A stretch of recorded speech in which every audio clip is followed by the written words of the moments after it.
नमस्कार दोस्तों, पाथफाइंडर में आप सभी का स्वागत है। मेरा नाम है डॉक्टर महिपाल सिंह राठौड़ और आज इस लेक्चर में मैं आपके साथ डिस्कस करूंगा इंटेलिजेंट ट्रैफिक सिस्टम के बारे में।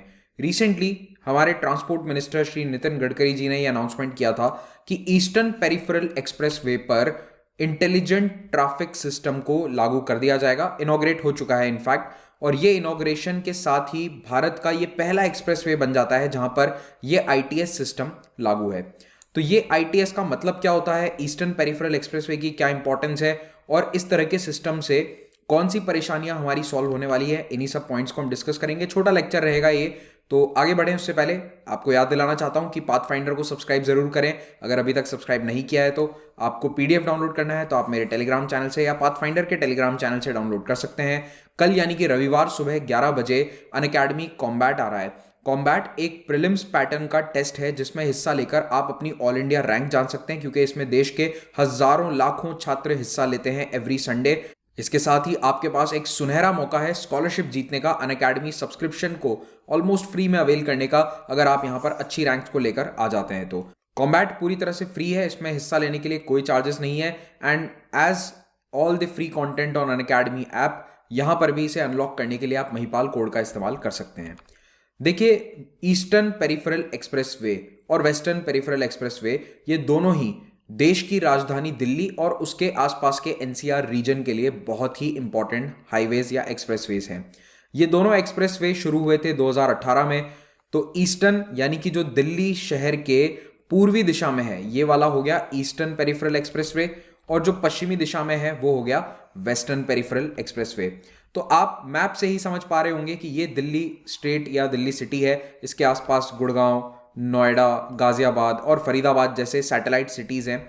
इन सभी के बाहर इन सभी को एनसर्कल करते हुए ये पेरिफेरल एक्सप्रेसवेज बनाए गए थे। दोनों एक्सप्रेसवे लगभग 130-140 किलोमीटर लंबे हैं। ईस्टर्न एक्सप्रेसवे जिसकी बात हम आज करने जा रहे हैं, दिस इज 135 किलोमीटर लॉन्ग। तो वैसे अगर आप दिल्ली शहर को क्रॉस करने जाएंगे तो इसमें कम से कम 4 घंटे 5 घंटे लग सकते हैं depending on the traffic situation. तो अभी क्या होता था 2018 से पहले तक कि जो भी ट्रैफिक दिल्ली को क्रॉस करना चाहता था उसे सिटी के अंदर होकर जाना पड़ता था, और ये दिन के समय में खास करके ऑफिस आवर्स में एक बहुत बड़ा चैलेंजिंग टास्क था। न केवल ट्रैफिक की समस्या बल्कि पोल्यूशन भी इससे काफी बढ़ गया था। तो 11,000 करोड़ रुपए की लागत से बना था eastern peripheral expressway. Peripheral highway के माध्यम से दिल्ली एनसीआर को बाईपास करने में लगभग 2 घंटे का समय लगता है, विच इज क्वाइट डिसेंट। 2 लाख व्हीकल्स डेली दिल्ली से कैपिटल से पास होते थे, और अब ये बाईपास होकर जाएं, यही इस पेरिफेरल एक्सप्रेसवे का उद्देश्य है। यहाँ पर स्पीड लिमिट्स भी काफ़ी अच्छी हैं because it is an expressway. तो कार्स की speed limit 120 kilometre per hour, buses के लिए 100 और ट्रक्स के लिए 80 किलोमीटर पर आवर रखी गई है। और ये मल्टी लेन हाईवे है, इट्स अ 6 लेन हाईवे। यहाँ पर ट्रैफिक की कोई समस्या आपको देखने को नहीं मिलेगी। प्रॉपर अंडरपास, ओवरब्रिज बने हुए हैं जहाँ पर भी व्हीकल क्रॉसिंग्स हो रही हैं। इस एक्सप्रेसवे की एक खास बात और ये भी है कि यहाँ पर जो लाइट्स हैं, एलईडी लाइट्स, उनमें सोलर पैनल का इस्तेमाल किया गया है। तो यहाँ पर कोई भी बिजली का कनेक्शन देने की ज़रूरत नहीं है। लाइट दिन में चार्ज होती है और रात को जगमगाती है। लेकिन इतना अच्छा एक्सप्रेसवे बनने के बावजूद पिछले 3 सालों में यहाँ पर कई एक्सीडेंट हो चुके हैं। एक्सीडेंट का एक मुख्य कारण ये है कि इस एक्सप्रेसवे में हाई स्पीड पे जब व्हीकल्स चलते हैं तो उनमें आपस में उचित दूरी नहीं होती। तो जब ब्रेक लगता है तो एक से दूसरा ट्रक या कार्स टकरा जाते हैं। कई बार ट्रक ड्राइवर्स या बस ड्राइवर्स बड़े बड़े व्हीकल को जब रोड के साइड में पार्क कर देते हैं तो एक लेन उसमें पूरी ऑक्यूपाई हो जाती है, और कई ऐसे एक्सीडेंट्स देखे गए जिसमें ट्रक्स या व्हीकल्स आकर इस तरह के खड़े हुए गाड़ियों में एक्सीडेंट हो जाता है, उसमें भिड़ जाते हैं। एक और समस्या थी रॉन्ग साइड ड्राइविंग की। एक्सप्रेसवे पर यू टर्न के लिए कोई प्रावधान नहीं होता है, तो ये रॉन्ग साइड ड्राइविंग जो है, इसके कारण भी कई एक्सीडेंट्स यहाँ देखे गए थे। भारत में हर साल 5 लाख एक्सीडेंट्स होते हैं जिसमें 1.5 लाख से भी ज़्यादा लोग मारे जाते हैं। ये गवर्नमेंट आंकड़ा है। बाकी कई जो इंडिपेंडेंट रिपोर्ट्स हैं वो कहती हैं कि देश में 4 से 4.5 लाख तक लोग मारे जाते हैं एक्सीडेंट्स में, बट सरकार ये 1.5 लाख का आंकड़ा बताती है।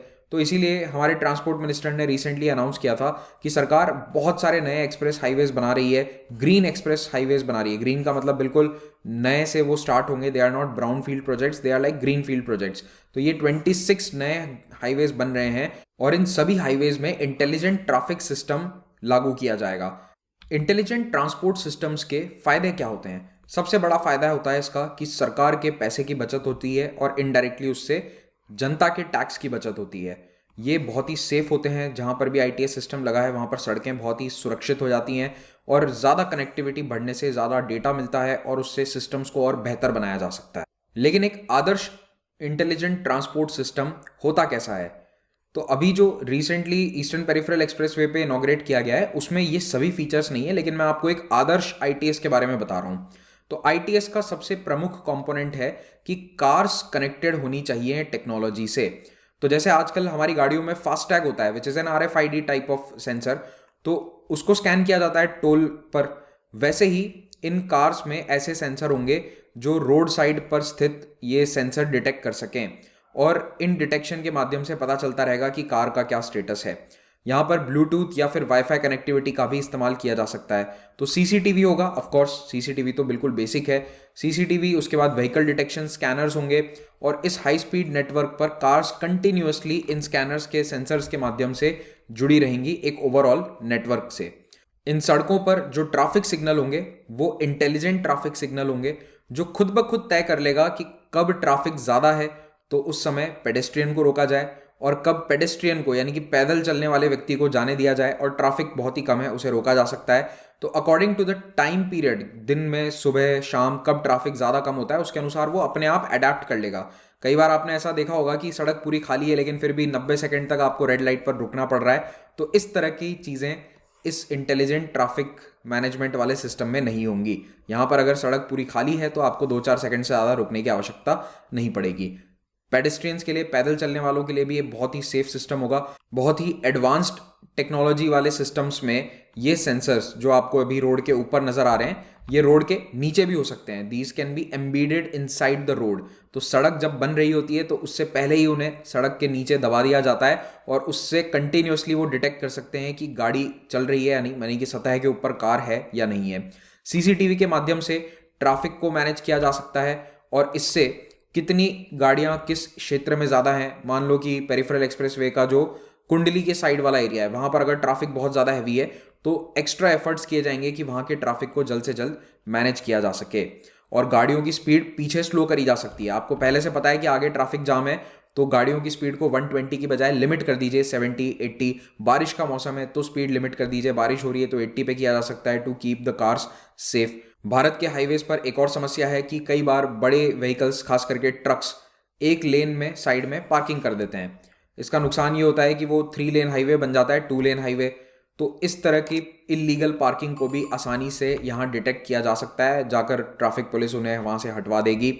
इससे ट्रैफिक फ्लो बेहतर बनेगा एंड मोस्ट इंपॉर्टेंटली कोई भी एक्सीडेंट के केस में सहायता तुरंत पहुंचाई जा सकती है क्योंकि टेक्नोलॉजी इतनी ज़्यादा कनेक्टेड है कि एक्सीडेंट के बाद इंतज़ार नहीं करना होगा, तुरंत ही कंट्रोलर्स को पता चल जाएगा कि यहाँ पर एक्सीडेंट हुआ है due to the sensors and CCTVs. तो एक्सीडेंट में जिनको सहायता की ज़रूरत है उन्हें हेल्प पहुंचा दो और व्हीकल्स को भी हटाकर हाईवे को तुरंत फिर से सुचारू रूप से चालू किया जा सकता है।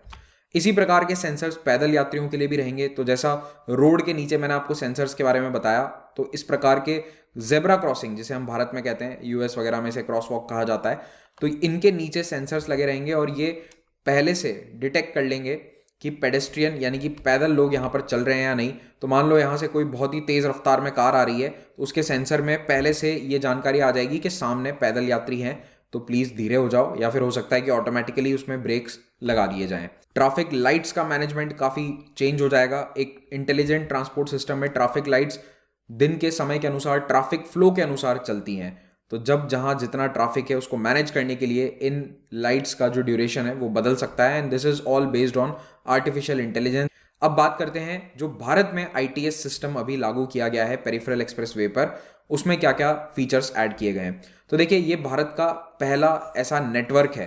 हालांकि जो गाजियाबाद से मेरठ की तरफ हाईवे जा रहा है वहाँ पर एक सिस्टम चालू हो चुका है लेकिन वो इतना कंप्लीट नहीं है या फिर इतना बेहतर नहीं है जितना ईस्टर्न पेरिफेरल एक्सप्रेसवे वाला है। तो एक इंटीग्रेटेड कंट्रोल रूम सबसे पहले बनाना ज़रूरी है क्योंकि ये सभी डेटा जाएगा कहाँ, एक कंट्रोल रूम में। तो ये कंट्रोल रूम बनाया गया है गाजियाबाद के दासना में। मास्टर कंट्रोल रूम के अलावा सब कंट्रोल सेंटर्स भी बनाए गए हैं और ये पूरा प्रोजेक्ट 300 करोड़ रुपए का है। ध्यान देना कि ये रोड बनाने की कॉस्ट नहीं है, ये आईटीएस सिस्टम को, इंटेलिजेंट ट्रांसपोर्ट सिस्टम को लागू करने की कॉस्ट है। अब इस आईटीएस का सबसे बड़ा फीचर ये है कि इसमें ट्रैफिक को रियल टाइम मॉनिटर किया जाएगा। तो पूरे हाईवे पर सीसीटीवीज होंगे जिनसे ये देखा जाएगा कि कितने ट्रक्स, कितनी कार्स पास हो रही हैं किस सेक्शन से, ट्रैफिक की क्या स्थिति है, जाम लगने की स्थिति यहाँ पर नहीं आएगी। दूसरा, इंसिडेंट मैनेजमेंट सिस्टम। अगर कोई एक्सीडेंट हो जाता है तो तुरंत एम्बुलेंस की सहायता पहुंचाई जा सकती है। विद इन मिनट्स एम्बुलेंस वहां पर पहुंच जाएगी क्योंकि लगातार सीसीटीवी से उसकी मॉनिटरिंग करी जा रही है। तीसरा, जो नियम तोड़ेगा, 150, 60, 70 पे गाड़ी चलाएगा, तो उसका आएगा ई चालान। अब ये ई चालान आप सोच सकते हो कि मैं तो जा रहा हूँ राजस्थान से गाड़ी लेकर, तो मेरा चालान कैसे आएगा ईस्टर्न पेरिफेरल एक्सप्रेसवे पे। तो देखिए, भारत में जितनी भी गाड़ियां हैं उन पर एक स्पेशल प्रकार की नंबर प्लेट है। वो नंबर प्लेट इसीलिए लाई गई है क्योंकि वो कैमरा से रीड हो जाती है। तो कैमरा से डिटेक्ट होने के बाद वो चालान जनरेट होगा और वो आपके रिस्पेक्टिव स्टेट पुलिस को या जो भी विभाग है उसको भेज दिया जाएगा, आरटीओ को, और वहां से आपको वो फाइन भरना होगा। So it could be anything, over speeding, या फिर आपने कहीं इलीगल पार्क कर दिया है, किसी का एक्सीडेंट करके आप चले गए, तो इस तरह की घटनाएं यहाँ पर अब नहीं हो सकती। सब कुछ कैमरा में डिटेक्ट होगा, सेंसर्स में डिटेक्ट होगा। इस आईटीएस में कई डिस्प्ले बोर्ड्स भी लगाए गए हैं जिन पर अब यात्रियों को ये जानकारी दी जाएगी कि मौसम खराब है, आगे बारिश स्टार्ट हो चुकी है, होने वाली है, तो आप गति धीरे कर लीजिए, या फिर आपसे 2 किलोमीटर आगे यहाँ पर एक्सीडेंट हो रखा है रोड पर, सो प्लीज़ ड्राइव स्लोली। तो इस तरह के अलर्ट्स या इंपॉर्टेंट जानकारियाँ ड्राइवर्स तक डायरेक्टली पहुँचाई जा सकती हैं। और जैसा कि मैं आपको पहले भी बता चुका हूँ कि अनऑथोराइज पार्किंग, जो भारत के हाईवेज पर बहुत बड़ी प्रॉब्लम के रूप में उभर रहा है, इसको कंट्रोल किया जा सकता है। कुछ इसी प्रकार का सिस्टम दिल्ली मेरठ एक्सप्रेसवे पर ऑलरेडी शुरू हो चुका है। वो भी एक प्रकार का आईटीएस है, लेकिन वो इतना डेवलप नहीं है जितना ईस्टर्न पेरिफेरल एक्सप्रेसवे पे है। यहाँ पर मेनली नंबर प्लेट रीडर्स हैं जो ट्रैफिक के वायलेशंस को डिटेक्ट कर लेंगे और चालान आ जाएगा, और साथ ही साथ टोल वाले एरियाज में भी इसको ध्यान में रखा जाएगा।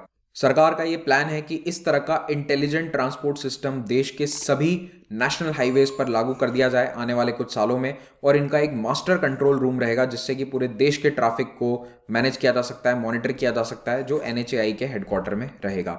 इस आईटीएस को इनॉग्रेट करते समय ट्रांसपोर्ट मिनिस्टर ने यह भी बात कही थी कि दिल्ली से जो मेजर सिटीज़ हैं उनकी दूरी लगभग आधी हो जाएगी जब ये सारे एक्सप्रेसवेज बनकर तैयार हो जाएंगे। तो जैसे दिल्ली से अगर आपको श्रीनगर जाना है तो अभी कम से कम 16-17 घंटे की ड्राइव है मिनिमम, वो घटकर 8 घंटे रह जाएगी because of the new expressways. Delhi to Mumbai जो अभी 24 घंटे की ड्राइव है और 24 आवर्स की कंटिन्यूस ड्राइव, एक दिन में तो हो ही नहीं सकता, वो 12 घंटे की ड्राइव रहेगी। So you can drive from Delhi to Mumbai in just 1 day. तो ये अपकमिंग प्रोजेक्ट्स जल्द से जल्द पूरे हों, इसी की उम्मीद करते हैं। आपको ये लेक्चर अच्छा लगा हो तो लाइक ज़रूर कीजिएगा, कमेंट करके बताइएगा अपना फीडबैक। आपके एक छोटे से लाइक से यूट्यूब को ये लगता है कि ये वीडियो अच्छा है, इसे दूसरे लोगों को भी दिखाना चाहिए और इससे हमें मदद मिलती है। So please do like the video if you actually liked it. Channel को सब्सक्राइब जरूर करें और पीडीएफ यहाँ से आप डाउनलोड कर सकते हैं। मेरा पोस्ट इंडिपेंडेंस हिस्ट्री का प्लस कोर्स स्टार्ट होने वाला है 29 दिसंबर से। दिन में 4 बजे इसकी क्लास होगी, लाइव क्लास। 1 जनवरी से मिडिवल हिस्ट्री का कोर्स हम शुरू करेंगे यूट्यूब पर।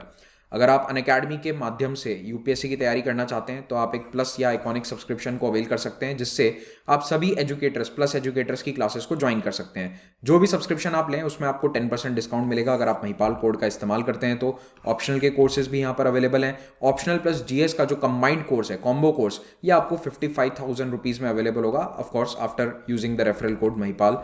जो भी आइकॉनिक सब्सक्राइबर्स हैं उनके लिए एक लाइव मेंटरिंग प्लेटफॉर्म हमने स्टार्ट किया है, एंड ईएमआई ऑप्शन पर आप सभी कोर्सेज को अवेल कर सकते हैं। ईएमआई का प्रोसेस आपको इस वीडियो के नीचे डिस्क्रिप्शन में जो लिंक दिया गया है उस पर क्लिक करके पता चल जाएगा। 2 फ्री टेस्ट सीरीज चल रही हैं और पाथफाइंडर टेस्ट सीरीज जनवरी से आने वाली है। इन सभी को आप ज्वाइन कीजिए, प्रीलिम्स में अपना स्कोर बेहतर कीजिए। हर बुधवार को नए यूपीएससी बैचेस स्टार्ट होते हैं। You can join any of these batches after taking the plus subscription. Thank you very much for watching this. Have a great day.